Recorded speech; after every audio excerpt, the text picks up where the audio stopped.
অবশ্যই ভালো ইবাদত, কিন্তু আপনার এটা 5 মাস আপনি নামাজ না পড়লে কেমনে দাবি করেন আপনি মুসলমান, ঠিক কি না? আল্লাহ রাব্বুল আলামিন বলছেন কিয়ামতের দিনে তারা আফসোস করবে তো ভিন্ন কারণে। আল্লাহর কাছে বলবে ফারজি'না না'মাল সালিহান ইন্না মুকিনুন।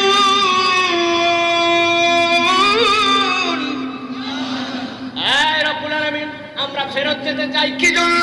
আমরা 2টা কাজে ঘাটতি করে আসছি, আমরা আমলের সলে না করে চলে আসছি, আমাদের অ্যাকাউন্টের মধ্যে তো আমলের সলে নাই।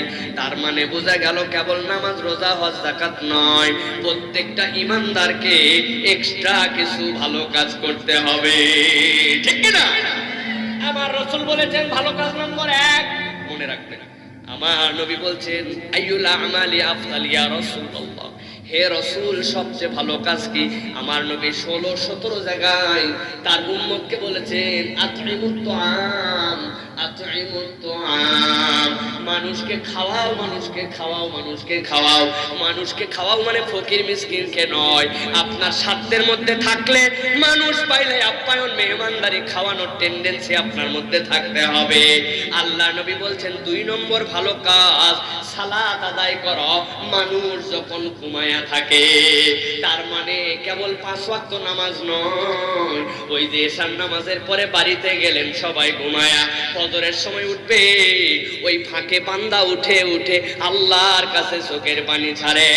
আল্লাহর নবী বলছেন দুনিয়ায় ভালো কাজ যদি করতে চাও তাইলে মানুষকে খাওয়াও, আর মানুষ যখন ঘুমায় তখন আল্লাহর হয়ে কিছু ইবাদত করো, ঠিক কি না? কিন্তু আমরা কৃপণ হয়ে গেছি, আমরা মানুষকে খাওয়ানো তো দূরের কথা, আপনাদের এখানে লিল্লাহ একটা বোর্ডিং চলে, মাদ্রাসা চলে, শত শত তরুণ, শত শত বাচ্চা যাদেরকে এখানে খাওয়ানো হয়, তাদের সামর্থ্য নাই, কারো বা বাপ নাই, কারো বা মা নাই, কেউ বা এলাকার মধ্যে যাই হেল্পারি করে, কেউ বা মানুষের জমিতে কাজ করে, নিজের সংসার চলে না, আল্লাহর কোরআন পড়ানোর জন্য মাদ্রাসায় দিয়ে গেছে। এলাকার লোকের অবস্থা ভালো, কিন্তু কে কার খবর রাখে? মাদ্রাসার অবস্থা কিন্তু খুব ভালো না, ঠিক না? ভালো করে মনে রাখবেন, আল্লাহর কাছে যাওয়ার পর আটকায় যেতে হতে পারে। আল্লাহর কাছে বান্দা তো বলবে আল্লাহ 2টা অপরাধ, 1 নম্বর না আমাল সালিহা, আমি ভালো কাজ করতে চাই রব্বুল আলামিন, আমাকে একটু ভালো কাজ করার সুযোগ দাও ভাই। ওই দিন আর কোনো সুযোগ পাওয়া যাবে না, দুনিয়ায় থাকতেই সামর্থ্যের মতো মনটাকে কৃপণ না বানায়া আল্লাহর রাস্তায় কিছু খরচ করে যান। আপনাদের এলাকায় রাজবাড়ি আছে কিনা জানি না, অনেক এলাকায় রাজবাড়ি আছে। কতদিন বয়স? বলে 100 বছর। বাপরে, 100 বছর! 100 বছর তেমন কিছু না।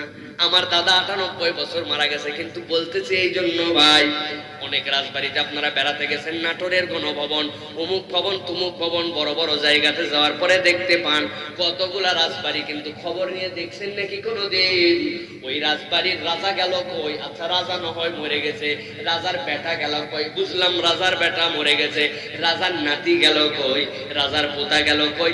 রাজার নাতির নাতি গেল কই? এখন তো সরকার একোয়ার করে নিয়ে ওইগুলাকে হেরিটেজ পুরাতন বিল্ডিং, ওইগুলাকে সংস্কৃতি মন্ত্রণালয় নিয়ে ফেলছে। তার মানে বোঝা যায় মানুষের প্রজন্মে 3 প্রজন্ম পর্যন্ত আপনার কামায়ে টিকে থাকবে, এরপরে প্রজন্মান্তর হয়ে যাবে, আপনার জমি জমা টাকা পয়সা মিলিয়ন মিলিয়ন, এইগুলো একটার হিসাব থাকবে না। যতটুকু খরচ করে যাবেন আল্লাহর কাছে ততটুকু আপনার হয়ে জড়ো হয়ে থাকবে, ঠিক না? এজন্য কৃপণ হয় না, মেহেরবানি করে কৃপণ হয় না, হাতকে বড় করেন, মানুষকে খাওয়ান, মানুষকে খাওয়ান, মানুষের কল্যাণে লাগেন। মানুষের জন্য যদি খাওয়াইতে না পারেন, আল্লাহ নবী আরেকটা শিক্ষা দিয়ে গেছেন আমলে সলে, শুনলে আশ্চর্য হয়ে যাবেন। আল্লাহ নবী বলছেন জানো নাকি, কোন লোক যদি একদিন ইতিকাফ করে কি সওয়াব তার জানি না ইয়া রাসূলুল্লাহ? বলে আল্লাহ রাব্বুল আমিন তাকে 3 উহুদ পরিমাণ তার আমলনামায় সওয়াব যুক্ত করবেন। আল্লাহ রাব্বুল আমিন তার জন্য জাহান্নাম থেকে 3টা হুব্বা দূরত্ব ঘটাবেন। একটা হুব্বা থেকে আরেকটা হুব্বা কত জানো নাকি? বলে 2 যুগান্তের সমান। এত দূর পর্যন্ত কেউ যদি ইতিকাফ করে আল্লাহর জন্য, আল্লাহর ঘরে, আল্লাহ এই সওয়াব দান করবেন। মসজিদে নববীতে কেউ যদি 1 রাকাত নামাজ পড়ে 10,000 রাকাতের সওয়াব হয়। আল্লাহ নবী বললেন যে একদিনের ইতিকাফের এত সওয়াব, দুনিয়ার কোনো একটা মানুষ যদি কোনো একটা ভাইয়ের প্রয়োজনে মান মাশা ফি হাজাতি আখি, কোন একটা ভাই প্রয়োজনের মধ্যে পড়ে গেছিল, বিপদে পড়ছে, বেরিয়েছে, সামনে ফ্যান খুঁজে পাচ্ছে না, বাচ্চাটা অসুস্থ, চাচা আপনি এখানে দাঁড়ান আমি যাচ্ছি, দৌড়ায় চলে গেছে মোড়ের থেকে, এদিকে আয় তো তাড়াতাড়ি আয়। একজন যাচ্ছিল, ভাই আপনার কাছে অনুরোধ, আমাদের একজন অসুস্থ রোগী আছে, ভাই আপনি যদি নামে যেতেন, এইখানে যদি ওই মানুষটারে তুলে দিতাম একটু উনি বিপদ থেকে আসান হতো, রাত্রেবেলা ডেলিভারি হবে, পাশের বাড়ির থেকে দৌড়াদৌড়ি, ব্যস্ত হয়ে গেছেন আপনি। আপনি বলছেন টেনশন করেন না, আমি আছি তো ইনশাল্লাহ, কিছু লাগলে টাকা পয়সা নাই তাই কি ফোন দিবেন, আমি দৌড়ায় চলে যাব। আল্লাহ নবী বলছেন বিশ্বাস করেন, মান মাশা ফি হাজাতি আখিহি, কোন একটা ভাইয়ের প্রয়োজনে একটা ভাই যদি তার সাথে কয়েক ধাপ হেঁটে যায়, আমার আল্লাহ বান্দার এইটাকে এত পছন্দ করেন, আল্লাহর নবীর মসজিদে ইতিকাফ করার থেকে আল্লাহ তার আমলনামায় বেশি সওয়াব লিখে দেন। টাকা নাই পয়সা নাই তাই মানে উপকার করতে পারবো না এরকম নয়। যুবক, তোমাকে উদ্যোগ নিতে হবে, ভালো কাজের মন তোমার মধ্যে আনতে হবে। মসজিদের মধ্যে ইমাম আছে, মুয়াজ্জিন আছে, খাদেম আছে, চিন্তা করছে সাফসুফ করার দায়িত্ব চিরস্থায়ী ভাবে ওদের না। তুমি 10 জন যুবক কত ফুটানি মারো, কত গল্প করো, 10টা বন্ধু মিলে নিয়ত করবে চলো মসজিদের 10টা ফ্যান আছে আমরা সাফ করে দিব, চল দোস্ত। সুন্দর করে মসজিদে সাফ করে দিয়েছে, জুমার দিন মসজিদটা ঝাড় দিয়ে দিয়েছে, মসজিদের আলমারির ভিতর কোরআন পচে পচে যায়, মাকড়সা ধরে গেছে, ডিম পেরে দিছে, কেউ পরেও না দেখেও না, মসজিদটা ময়লা, মসজিদের ওযুখানা তাকানো যায় না এমন ময়লা, কাজ পড়তে পড়তে পড়তে পড়তে ময়লা, মাঝে মাঝে হয়তো মুয়াজ্জিন সাহেব দু একদিন ছাঁটা মারে, ওইটাতেই শেষ না।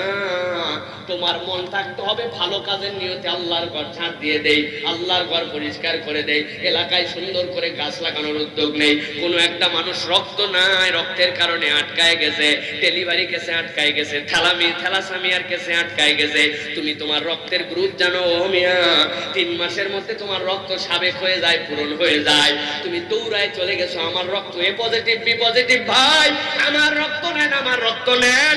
আল্লাহ রাব্বুল আলামিন বলছেন ওই বান্দাগুলার এই আমলকে আল্লাহ রাব্বুল আলামিন ফরজের সাথে সাথে এত পছন্দ করেন, এত পছন্দ করেন, ওই বান্দাগুলাকে কিয়ামতের দিনে আটকাবার মতো কারো সাধ্য নাই। সুবহানাল্লাহ। নূরুহুম ইয়াসআ বাইনা আইদিহিম ওয়া বিআইমানিহিম বুশরাকুমুল ইয়াউম। আমার আল্লাহ বলছেন ওই মানুষগুলা তো জান্নাতি চরিত্রের মানুষ, ওই মানুষগুলাকে কিয়ামতের দিনে সামনে থেকে আর ডান থেকে আলো দিয়ে দেওয়া হবে, ওই মানুষগুলা তাদের আলো নিয়ে জান্নাত পর্যন্ত চলে যাবে। আর অপরদিকে একদল বলবে রব্বানা আবসারনা ওয়া সামি'না ফারজি'না না'মাল সালিহান ইন্না মুকিনুন।